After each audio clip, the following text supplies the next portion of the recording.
Hello and hello. Welcome to Switzer Wednesday. Wednesday. I'm working on the name. Switzerland's unique and rare political system explained. Obviously, Switzerland, a very unique country, very interesting, neutral. A lot of, from what I understand, a lot of direct democracy going on. So this is a very interesting subject. So I'm excited to learn about it. Visual Politic, EN. Check them out, link down below. Let me turn it down.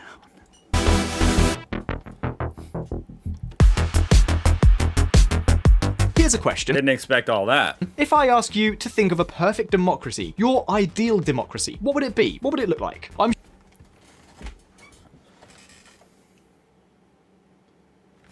I'm gonna need a minute on that one. Sure that for many of you, the answer lies in a model in which citizens do not simply vote every 4 years and then let their representatives do and undo as they please.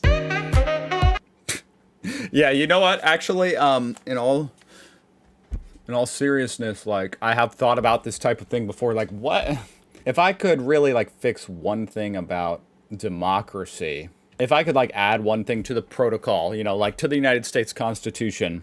Well, there would probably be a few things, but one thing I might add is I'd try to mitigate the ability of politicians to lie and get away with it, to make promises when they're running for an election, and then make zero effort to actually, do those promises when they're in office. I think that should be a crime, unless circumstances change to where, like their promise is no longer, if they have a genuine reason to change that opinion or whatever, or circumstances change to where it's no longer feasible, then okay, fine.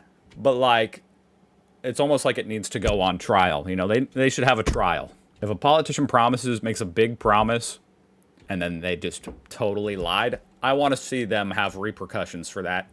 Or even, like it should trigger like a referendum to where the people get to vote on if that dude should even still be in office.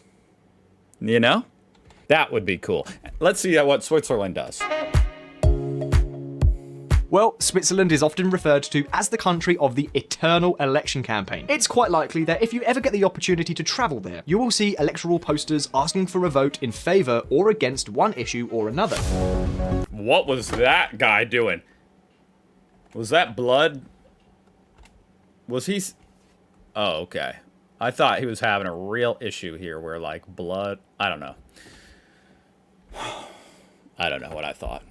Another.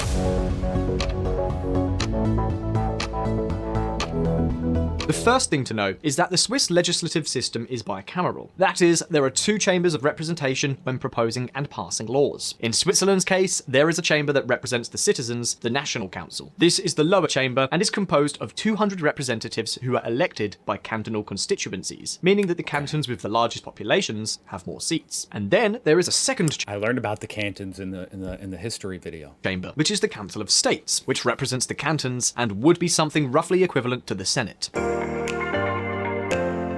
Okay.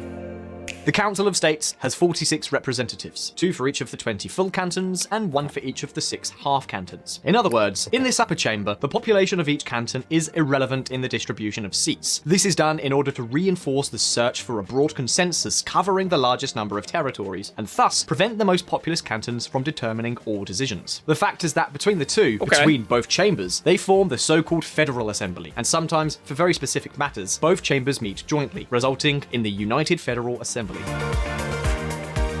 But wait a minute, because the curiosities do not end there.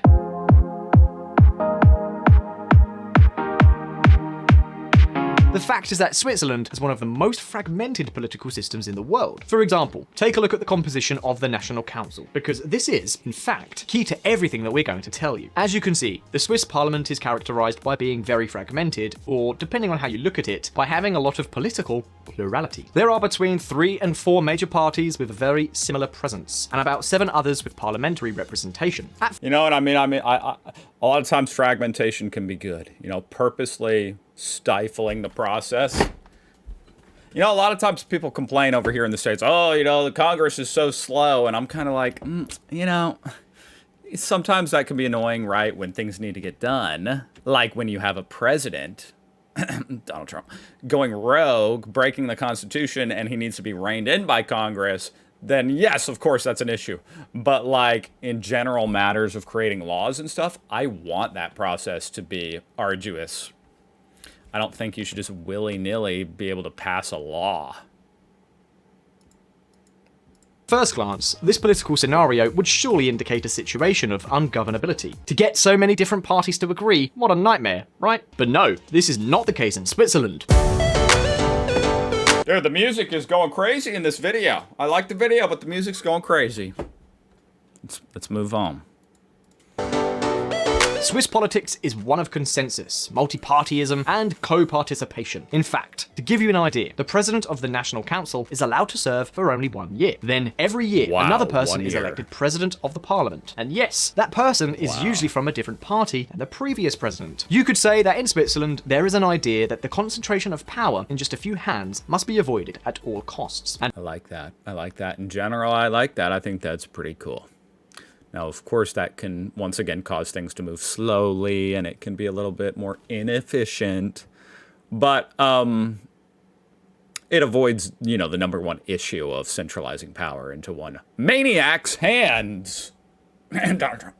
one of the formulas they found was the annual limitation of mandates and a system that forces agreements between the different parties. But hold on a moment, because there is much more to be said about the Federal Council, which is basically the Swiss government. It is possible that we are looking at the strangest government in the world, and at the same time, one of the best performing. A system of government that would surely fail in almost any other country, but which, nevertheless, in Switzerland has brought stability, unity and cultural diversity, and yes, also progress, wealth and freedom. All right. During the year of 2019, the president of the Swiss Confederation... A lot of times, stability and freedom go hand in hand with wealth, you know? A lot of times... Because that's a good investing environment, when you have freedom and stability. But, you know, with restraints. You know, and a good rule of law, of course.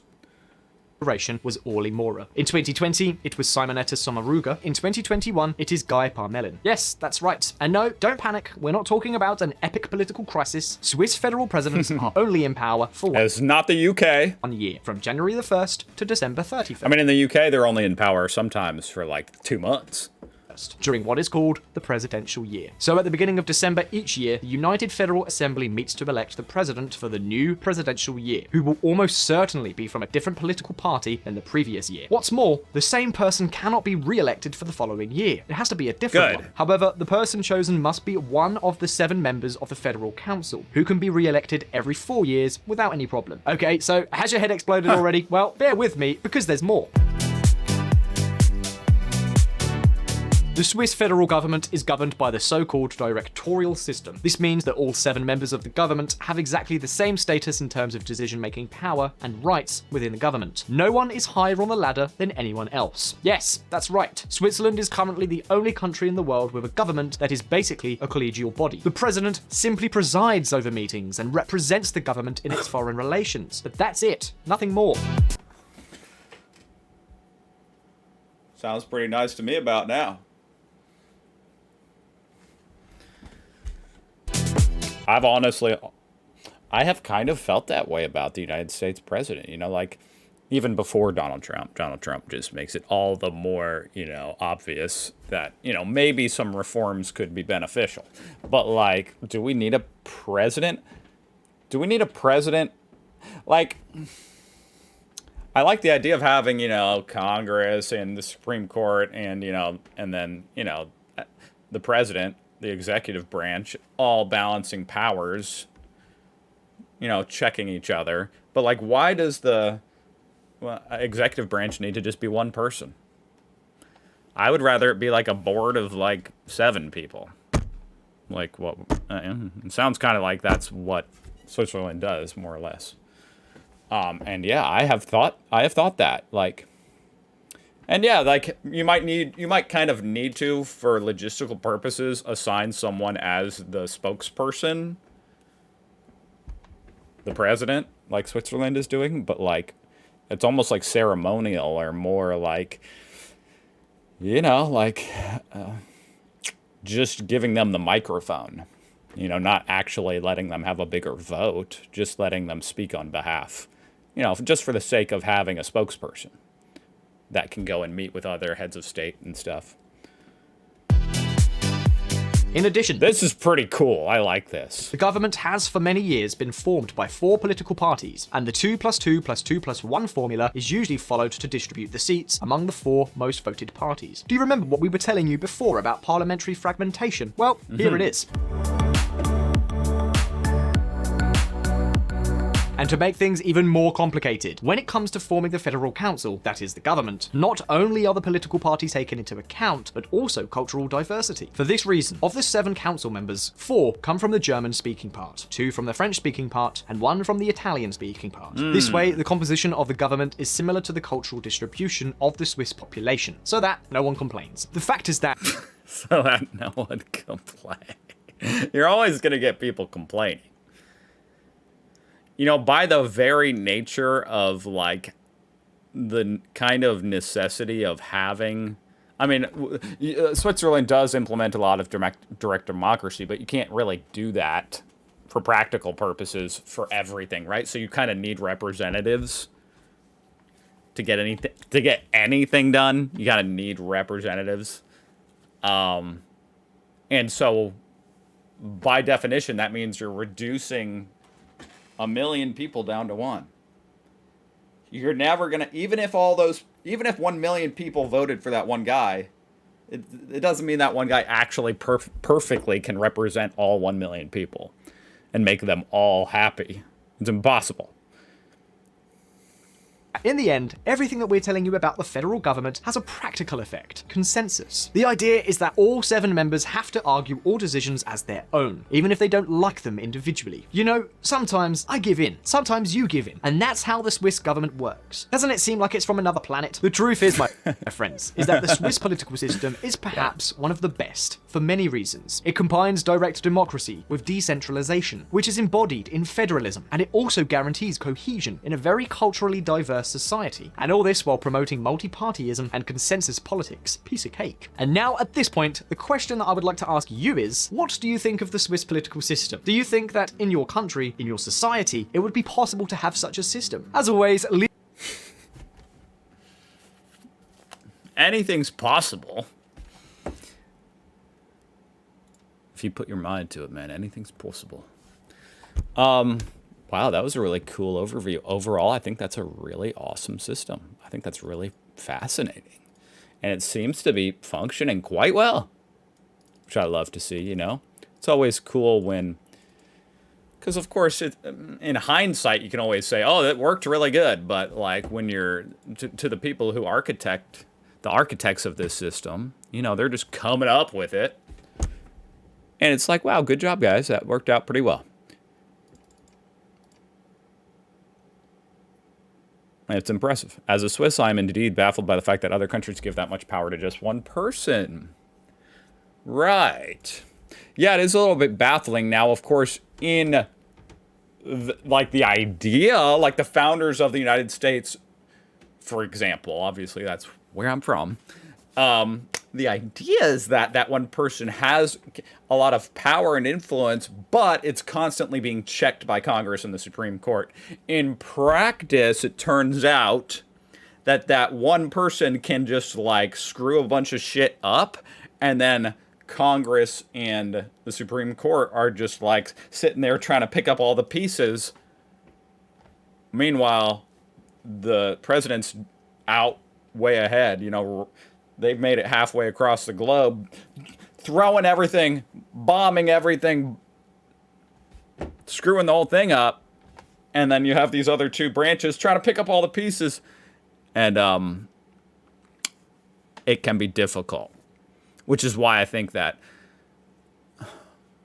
to my point earlier, like, I just think there should be a much, much more streamlined, fast way for the people to impeach the president.